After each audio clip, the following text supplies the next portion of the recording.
and me. I just wanted to let you know I love you, and I'm stuck in this building in New York. There's lots of smoke, and I just wanted you to know that I love you always.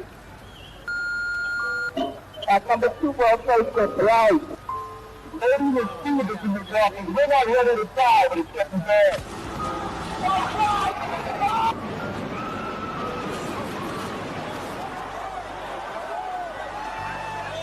I'm on the 83rd now. I'm gonna die, aren't I? No. I'm gonna die.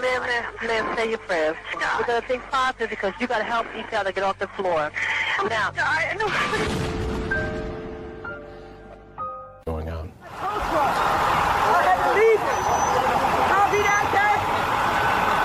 The very first thing I shot was of the tower, but I'm actually standing on our news vehicle, on the roof of it.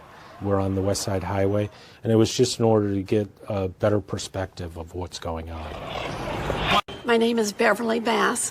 In 2001, I was flying a Boeing 777 as a captain for American Airlines. It was a beautiful day. We even commented when we were over the North Atlantic what a gorgeous day it was. I'm Mike Franklin. I was the co-pilot on Flight 49 from Paris to Dallas-Fort Worth.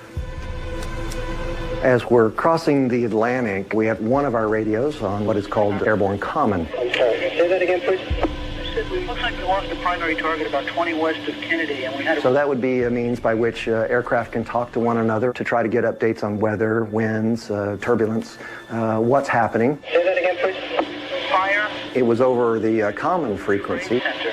We heard somebody chirp up that an airplane hit a tower in New York City. Atlantic inbound aircraft, this is US Air 27. We're receiving word from our dispatch that a plane has flown into the World Trade Center in New York City. Okay, not necessarily alarming or anything at that moment in time. You know, we talked about it and we thought, you know, it must have been a small airplane. And then about 20 minutes later, Something came.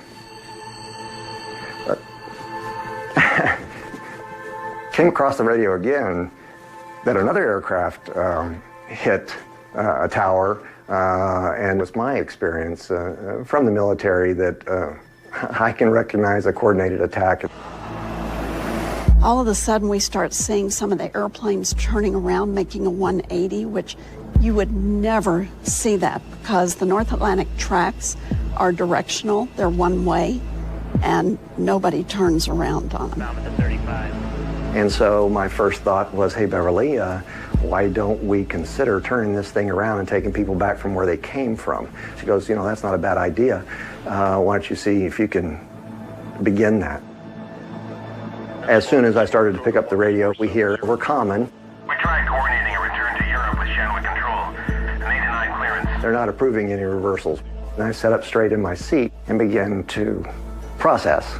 I'm not really worried about what's behind me, like a hijacking type scenario. At that moment, I was truly focused on what my end game was, getting this aircraft and the people on the ground.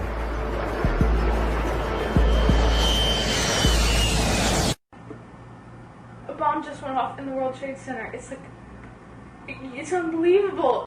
It was the sound of the first plane slamming into the North Tower that jolted then NYU student Caroline Dries and her roommate from their sleep.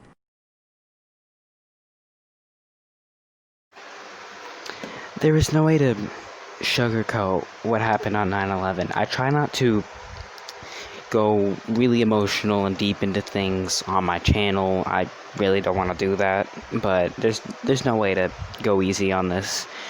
I wasn't going to make this video much longer. I was actually reaching for 20 minutes, but I wanted to get this out before actual September 11th. And I also, my phone couldn't handle it. No, tons of things counted in, but I did want to get this video out before September 11th as best I possibly could. There's no way to sugarcoat what happened, yet BLM still wants to make us forget what happened on that terrible day. I'm not going to show all the super graphic stuff. I'll leave links if you guys really want to check that out. But we had to sit through this in school last year during the memorial, and I'm glad I did. It showed us what the world is really like.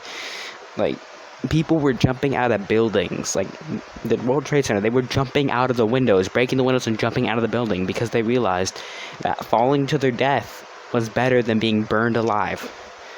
they had to make that call. Do I want to jump out of this building, one of the tallest buildings in the world, or do I want to sit here and burn to death? They had to make that decision. All because of, like, what happened. Think of all the people who died in the World Trade Center. All the moms, the dads, the teenagers who just graduated college, maybe just got a girlfriend or boyfriend, just wanted to start work, just happened to be in the World Trade Center. Think of all the law enforcement officers and just 911 in general who died.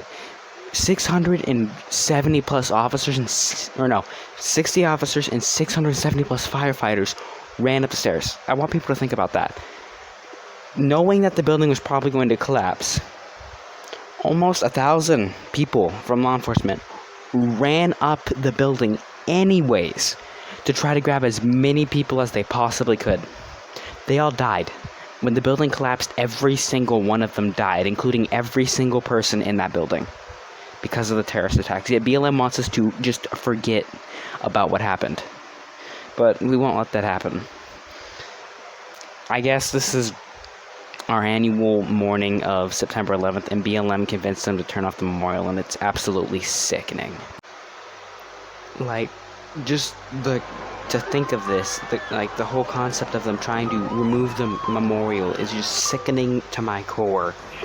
And we will never forget what happened on that day, the attacks that happened on our country. We will never forget what happened afterwards, when America finally won and killed Osama bin Laden. We will never forget this day, no matter how much BLM tries to make us forget it. All the lives lost of thousands and thousands and thousands of Americans who just died, and died for no reason in these attacks, just simply because they hated our beliefs and our freedom. This is TF2 Fan 1, Exact Shots logging off. I guess enjoy the rest of your September 11th and never, ever forget what happened on that day, ever.